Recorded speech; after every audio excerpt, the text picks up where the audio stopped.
Hey everybody, welcome back for another video. I am super excited to talk to you guys about The Legend of Blackjack by A.R. Witham. This is a self-published book that came out just this year in May of 2022. And this was nowhere on my radar, but I am so glad I read it. So recently I have been thinking that I would like to be intentional about reading more lesser known fantasy and some self-published stuff.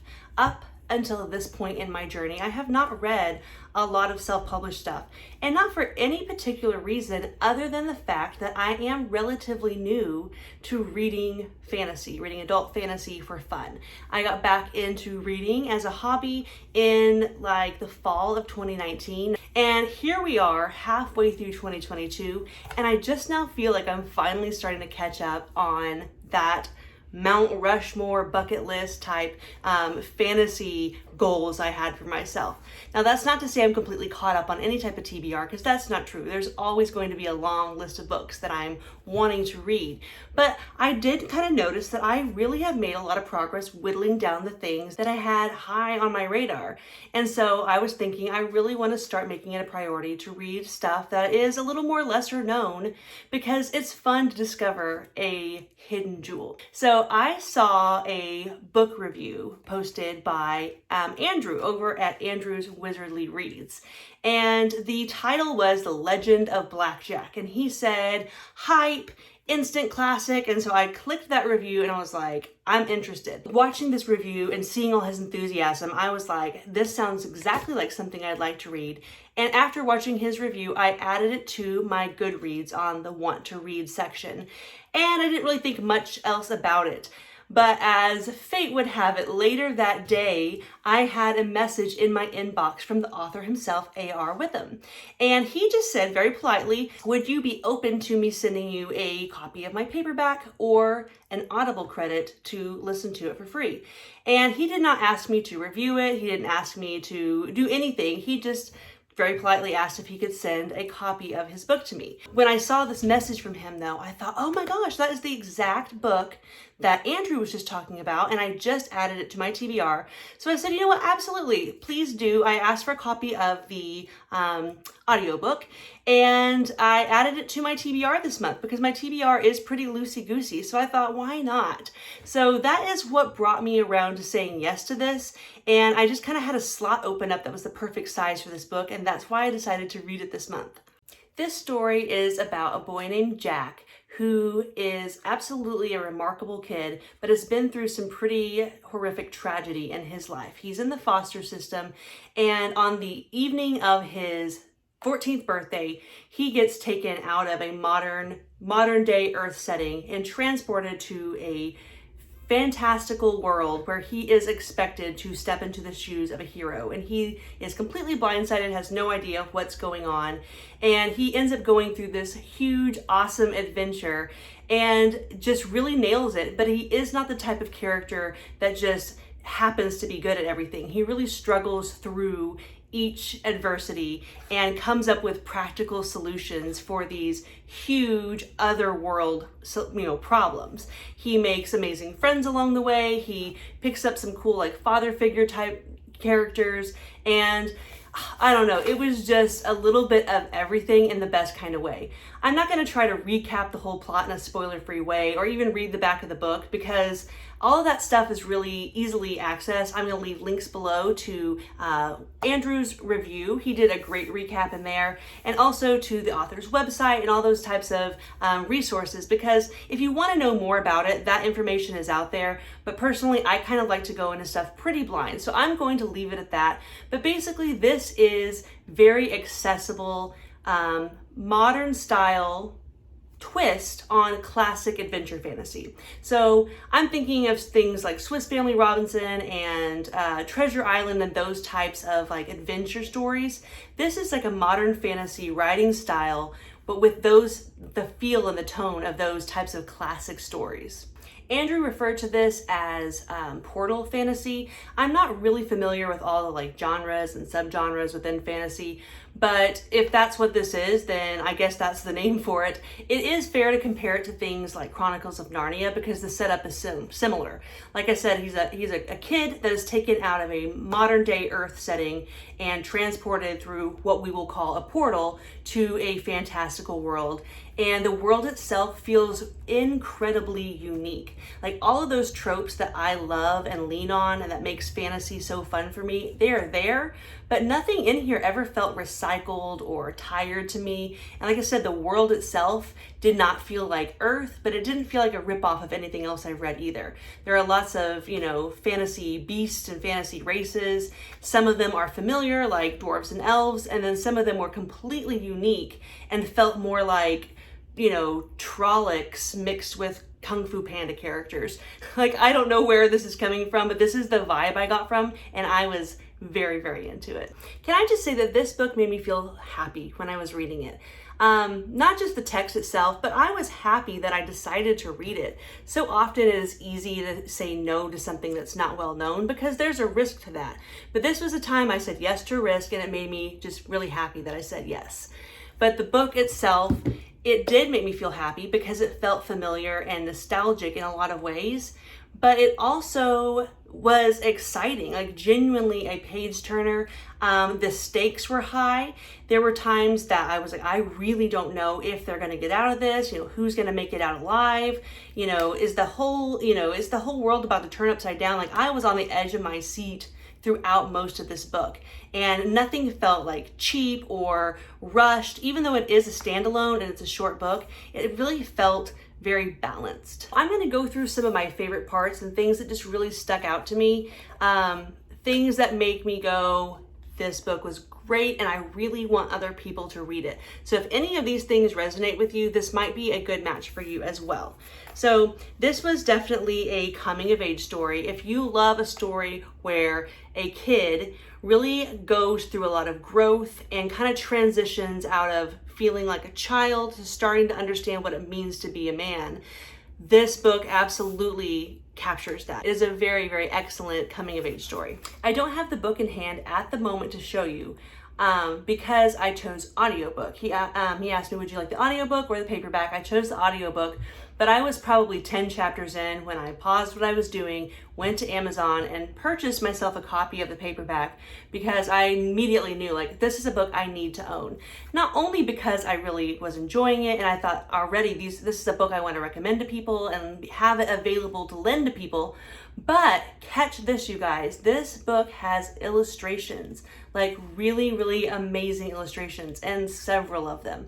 And I'm a sucker for a book with illustrations. So if you also enjoy illustrations, I would recommend the paperback because there's, like I said, there's several of them in there and they're really unique and beautiful. I mentioned before that he embraced several of my favorite tropes, but they always felt unique in the way he was delivering them. Some things that I particularly liked in this story were unlikely friendship, one of my favorite tropes. Also, I don't really know what we call this trope, but the guy that's kind of like the half good guy, half bad guy, mostly looking out for himself, and he'll disappoint you and turn his back on you when it suits him, but in the end he always comes around and does the right thing. Kind of a Bronn from A Song of Ice and Fire or Loki type character. Like, that is one of my favorite characters, and when it's done well, I want to see it as often as possible, and this story has a really, really good character like that. Like, is there a name for that trope? If there is, let me know. My all-time favorite is Animal Companion, and there is an animal companion in this book that, I mean, I don't know if I'm ever going to get over how much I loved this little critter. Like, I don't want to say too much because the surprise is worth it, and yeah, I'm not going to say too much about the animal companion, but trust me, like, he's perfect and I love him forever. Another one that gets me every time is the legendary weapon trope, and this story has a very cool weapon named Nepantha. Again, I don't want to say too much else because I think the reveal should happen organically, but very, very cool weapon, and like, go gadget, super cool. I found the writing style to be extremely vivid and cinematic for my headcanon, but not overly descriptive. And sometimes it's hard to find that sweet spot, but I feel like he did a great job. And I think a lot of that probably comes from the fact that he has a background in screenplay writing, and it just worked perfectly. I was able to envision everything that was happening in a very, colorful and vivid way in my mind, but it never felt like he was just like, going on and on about details, because sometimes over explaining is paired with imagery, but this is not the case in his writing style and with this book. It was very accessible.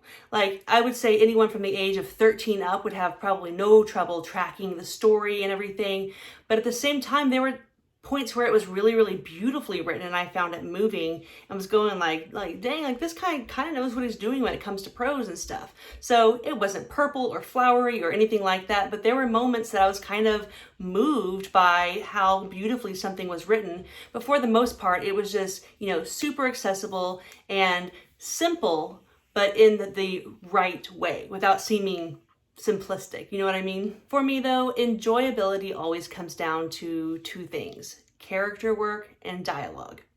If I can't connect to the characters, I'm probably not going to be that into the book. And if the dialogue seems unrealistic or clunky, or if it just leaves me going, like, that is not how people talk, then I struggle. And I didn't come across issues with either of those. The character work was absolutely fantastic. Because this is a standalone book. I believe it's about 450 pages. I can't believe how attached he got me to these characters in that short amount of time. And this is a story that involves somewhat of a quest. It involves a mission and putting together a crew or a fellowship. Another trope that I'm a huge sucker for when it's done well.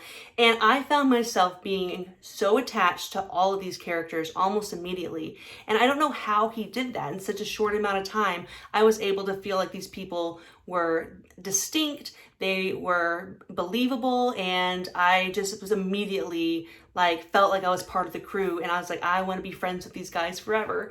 So this is not a perfect book, but there really wasn't much about it that I didn't care for. Now, that's not to say that this is going to be a perfect fit for everyone, or that it's infallible, but I really didn't find much that personally I disliked about it. I will say that I think the title doesn't do it a lot of favors, because I don't know about you, but when I see the Legend of Blackjack, I don't know, I just assumed that it was something nautical, pirates, treasure, I don't know.